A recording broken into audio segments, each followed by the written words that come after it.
నమస్తే friends, doctor Somayajula homeopathy ఛానల్కి స్వాగతం. ఒక వ్యక్తికి బాగా ఆకలి వేస్తుంది అండ్ అతని ఎదురుగుండా మనం 2 టేబుల్స్ పెట్టాం.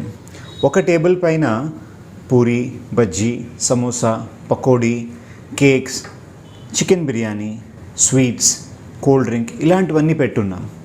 మరొక టేబుల్ పైన fruit salad, fresh green salad, పెరుగు అన్నం, పప్పు, బీరకాయ కూర, మొలకలు వచ్చిన పెసర్లు ఇలాంటివన్నీ పెట్టారు. ఇప్పుడు మీ ఉద్దేశం ప్రకారంగా అతను దేన్ని చూస్ చేసుకుంటాడు? 90% కేసెస్లోని ఈ పూరి, బజ్జీ, చికెన్ పకోడీ వీటిని వాళ్ళు చూస్ చేసుకుంటారు.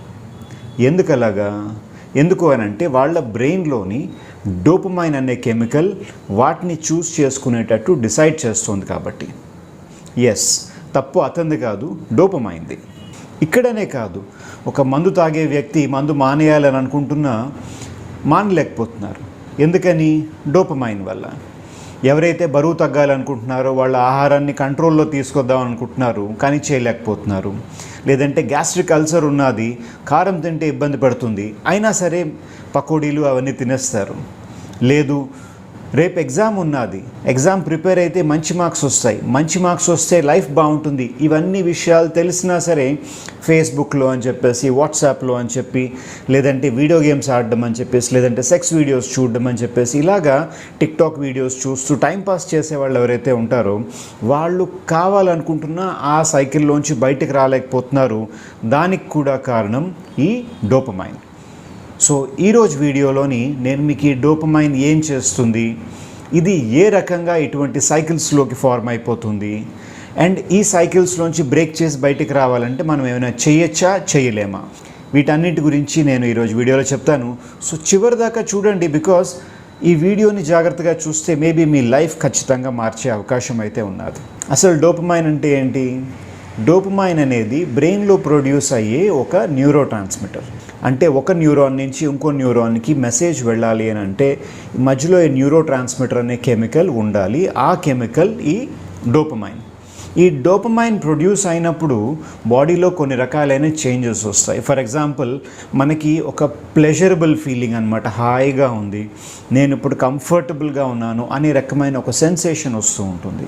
మనం ఒక పనిలోని మోటివేషన్ పెట్టి చేయాలి అని అనుకుంటే, అంటే శ్రద్ధ పెట్టి నాకు ఆ లక్ష్యాన్ని నేను కంపల్సరీగా నేను ఆ లక్ష్యాన్ని చేరుకోవాలి అని ఒక మోటివేషన్ ఉంటుంది కదా, అది రావాలన్నా, లేదంటే మీకు మెమరీ బాగుండాలన్నా, లేదంటే కాన్సన్ట్రేషన్, ఒక పని చేయాలంటే ఏకాగ్రత అని అంటారు కదా, ఆ కాన్సన్ట్రేషన్ కలగాలి అని అన్నా సరే వీటన్నింటి గురించి డోపమైన్ చాలా చాలా అవసరం.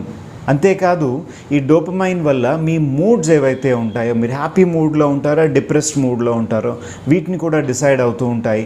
ఫిజికల్గా కూడా అనమాట, మీ హార్ట్ రేట్ అని చెప్పేసి, లేదంటే మీ బాడీలోని పెయిన్ సెన్సేషన్ అని చెప్పేసి, మూమెంట్ అని చెప్పేసి, వామిటింగ్స్ అని, నాషియా, ఇలాగ చాలా రకాలైన ఫిజికల్ బాడీ కంట్రోల్స్ని కూడా ఈ డోపమైన్ అనేది కంట్రోల్ చేస్తూ ఉంటుంది.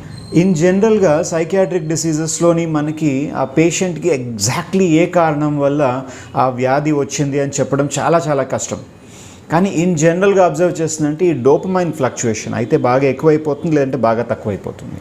అలాంటి పరిస్థితుల్లోని వాళ్ళకి కొన్ని డిసీజెస్ వస్తున్నాయని. ఫర్ ఎగ్జాంపుల్, షిజోఫ్రేనియా అని ఉంటుంది. అంటే మీరు ద వన్ మూవీ చూస్తున్నారా మహేష్ బాబుది? దాంట్లో అతనికి లేని మనుషులు, లేని సంఘటనలు కనబడుతూ ఉంటాయి కదా, అది షిజోఫ్రేనియా. అది జనరల్గా బ్రెయిన్లో ఉండే కొన్ని పార్ట్స్లోని డోపమైన్ బాగా ఎక్కువ అయిపోయింది అని అంటే అప్పుడు వాళ్ళకి వస్తూ ఉంటుంది. లేదు, ADHD అని ఉంటుంది, attention deficit hyper activity disorder. చిన్నపిల్లల్లో చాలా కామన్గా చూస్తున్నాం ఈ మధ్యకాలంలోని. వాళ్ళకి డోపమైన్ లెవెల్స్ బాగా తక్కువైపోతున్నాయనంటే అప్పుడు ADHD వస్తున్నది అని అబ్జర్వ్ చేస్తున్నారు. ఫిజికల్గా పార్కిన్సన్స్ డిసీజ్ అని ఉంటుంది. వాళ్ళకి చేతులు కాళ్ళు బాగా ఎక్కువగా షివరింగ్ అనమాట, ట్రెమర్స్ అని వస్తూ ఉంటాయి, నడవలేరు. బ్యాంక్లో ఏదైనా సంతకం పెట్టాలి అని అంటే వాళ్ళ సంతకం మ్యాచ్ అవ్వదు అనమాట, ఎందుకంటే అలా చేయలా వణికిపోతూ ఉంటుంది. కానీ దీన్ని పార్కిన్సన్స్ డిసీజ్లో ఒక సిమ్టమ్. వాళ్ళకి డోపమైన్ బాగా తక్కువ అయిపోతున్నప్పుడు ఇటువంటి సిమ్టమ్స్ వస్తున్నాయని అబ్జర్వ్ చేశారు. ఇప్పుడు ఒక డ్రగ్ అడిక్ట్ ఉన్నారు, అతనికి ఆల్కహాల్ అలవాటు ఉండొచ్చు, లేదంటే సిగరెట్ కానీ, గుట్కా కానీ, లేదంటే ఈవెన్ టీ, కాఫీ. మనం ఆల్రెడీ ఒక వీడియోలో చెప్పుకున్నాం కదా మా ఎక్స్పెరిమెంట్స్ విత్ షుగర్ అని. వీటన్నిటికంటే మోస్ట్ డేంజరస్ డ్రగ్ ఏది? షుగర్. వీటన్నింటికి ఎడిక్ట్ అయి ఉన్నవాళ్ళు ఉంటారు. వాళ్ళకి ఏంటవుతుంది? వాళ్ళకి ఆ వస్తువు తీసుకుంటే కానీ వాళ్ళ బ్రెయిన్లో డోపమైన్ రిలీజ్ కాదు. అది రిలీజ్ అయినప్పుడే వాళ్ళు కంఫర్టబుల్గా హ్యాపీగా ఫీల్ అవుతూ ఉంటారు. అందుకని చెప్పేసి వాళ్ళు మళ్ళీ మళ్ళీ అది తీసుకుంటే కానీ వాళ్ళ ఆ సెన్సేషన్లో ఉండరు కాబట్టి మళ్ళీ మళ్ళీ తీసుకుంటూ దానికి ఎడిక్ట్ అయిపోయి ఉండిపోతారు. ఆల్రైట్, సో ఇది అతి బరువు కూడా దారితీస్తూ ఉంటుంది. ఒబెసిటీ ఉన్న వాళ్ళకి one of the main reason ఇదే డోపమైన్. వాళ్ళు ఆహారాన్ని కంట్రోల్ చేసుకోలేకపోతున్నారు, ఎక్సర్సైజ్ చేయడానికి మోటివేషన్ అనేది రావట్లేదు, ఎందుకంటే డోపమైన్ అనేది వాళ్ళకి ఫాల్టీగా ఉన్నది కాబట్టి. ఇప్పుడు డోపమైన్ వల్ల ప్రాబ్లం ఏంటవుతుంది? ఇప్పుడు జనరల్గా హ్యూమన్ బ్రెయిన్ అనేది చాలా చాలా ఇంటెలిజెంట్. ఏ పనైనా షార్ట్కట్లో చేయాలి అనేది ప్రిఫర్ చేస్తూ ఉంటుంది, ఫాస్ట్గా చేయాలి అని ప్రిఫర్ చేస్తూ ఉంటుంది. ఇప్పుడు మీరు ఏ అనే ఒక జాగా నుంచి బి అనే చోటుకి వెళ్ళాలనుకోండి, దానికి 2 మార్గాలు ఉన్నాయనుకుందాం. ఒకటి ఇలా చుట్టూ తిరిగి చాలా లెందీగా ఒక రూట్ ఉన్నది, ఇంకొకటి జస్ట్ స్ట్రైట్ లైన్ అనమాట, చాలా ఫాస్ట్గా వెళ్ళిపోతారు. ప్రిఫరబుల్గా మనం అందరూ ఏది చూస్ చేస్తాం? ఫాస్ట్గా వెళ్ళే రూట్నే కదా చూస్ చేస్తాం. బ్రెయిన్ కూడా అదే చేస్తుంది. ఎందుకంటే ఇప్పుడు మీరు ఒక హాఫ్ అన్ అవర్ యోగా చేస్తే అప్పుడు డోపమైన్ రిలీజ్ అవుతుంది. అలా కాకుండా మీరు ఒక చాక్లెట్ తిన్నారు అని అంటే వెంటనే డోపమైన్ రిలీజ్ అవుతుంది. ఏ సిచ్యువేషన్లోని డోపమైన్ ఫాస్ట్గా రిలీజ్ అవుతుంది చెప్పండి? చాక్లెట్ తింటే వెంటనే రిలీజ్ అయిపోతుంది. సో ఆబ్వియస్లీ బ్రెయిన్ అనేది చాక్లెట్నే చూస్ చేసుకుంటూ ఉంటుంది. కానీ ఇక్కడ చిన్న ప్రాబ్లం ఉన్నది. డోపమైన్ అనేది నార్మల్గా కూడా రిలీజ్ అవుతూనే ఉంటుంది, కానీ ఎంతసేపు ఆ డోపమైన్ రిలీజ్ మెకానిజంకి కావాల్సిన ట్రిగర్ అనేది మెయింటైన్ అవుతుంది, అది important. Yoga half an hour చేసిన తర్వాత ఆ ట్రిగర్ అనేది ఆల్మోస్ట్ ఒక 3-4 అవర్స్ వరకు అది మెయింటైన్ అవుతుంటుంది. అందుకనే మీరు ఏదైనా ఎక్సర్సైజ్ చేసిన తర్వాత, అది ఏ ఎక్సర్సైజ్ అయినా అవ్వచ్చు, జనరల్గా ఎక్సర్సైజ్ చేసిన తర్వాత చాలాసేపు దాకా ఫ్రెష్గా ఎనర్జెటిక్గా ఫీల్ అవుతూ ఉంటారు. ఎందుకనంటే అంతసేపు పాటు ఆ డోపమైన్ అనేది రిలీజ్ అవుతూ ఉండదు కాబట్టి. అలా కాకుండా చాక్లెట్ తిన్న తర్వాత వెంటనే డోపమైన్ రిలీజ్ అయింది, కానీ ఎంతసేపు ఉన్నది? మేబీ ఒక 10 minutes 15 minutes, దాని తర్వాత మళ్ళీ స్లంప్ అయిపోతుంది. అది స్లంప్ అయినప్పుడు మళ్ళీ అది తింటే కానీ అది మళ్ళీ రేజ్ అవ్వదన్నమాట. ఇలాంటి సిచ్యువేషనే ఈ సోషల్ మీడియా ఎడిక్ట్స్ కూడా అయిపోయి ఉంటుంది. ఫర్ ఎగ్జాంపుల్, ఇప్పుడు ఒక వ్యక్తి టిక్టాక్ చూస్తున్నారు, లేదంటే యూట్యూబ్లోనే ఆ షార్ట్ వీడియోస్ అని కానీ ఫేస్బుక్లో షార్ట్స్ అని కానీ వీటిని చూస్తూ ఉండిపోతున్నారు అని అంటే వాళ్ళు ఊరికనే డిజైన్ చేయలేదు ఆ వీడియోస్ని, చాలా సైంటిఫిక్గా ప్లేస్ చేస్తారు.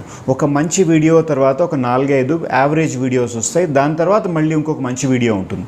ఎందుకంటే మంచి వీడియో అంటే మీకు నచ్చినట్టుగా అనమాట. నచ్చింది అని అంటే ఆ టైంలో డోపమైన్ రిలీజ్ అయ్యింది అని చెప్పి, ఒక ఫన్నీ వీడియో అనుకని అట్లాగా. అందుకని చెప్పేసి వాళ్ళకి ఎగ్జామ్స్ ఉన్నాయని తెలుస్తున్నా, ఎగ్జామ్స్లో బాగా చేస్తే మంచి ఫ్యూచర్ ఉంటుందని తెలిసినా సరే అది కట్ చేసుకుని బయటకు రాలేని పరిస్థితి ఉంటుంది. వీళ్ళందరికీ ఇలా అవుతున్నది ఏంటంటే బికాజ్ వాళ్ళ బ్రెయిన్ చాలా ఇంటెలిజెంట్ కాబట్టి. యావరేజ్ బ్రెయిన్ కాదు వాళ్ళది, చాలా ఇంటెలిజెంట్ బ్రెయిన్ కాబట్టి షార్ట్కట్ని యూజ్ చేసుకుంటుంది. ఇప్పుడు ఆ షార్ట్కట్కి అడిక్ట్ అయిపోయిన బ్రెయిన్ని, ఆ డోపమైన్ ట్రిగర్స్ని మార్చి మళ్ళీ నార్మల్ దాంట్లోకి తీసుకొచ్చి వాళ్ళ లైఫ్ని, వాళ్ళ హ్యాబిట్స్ని, వాళ్ళ ఫ్యూచర్ని బ్యూటిఫుల్గా చేయాలి అని అంటే ఒక అద్భుతమైన మెకానిజం డోపమైన్ ఫాస్టింగ్. ఈ డోపమైన్ ఫాస్టింగ్ అనే మెకానిజం గురించి నేను నెక్స్ట్ వీడియోలో చెప్తాను.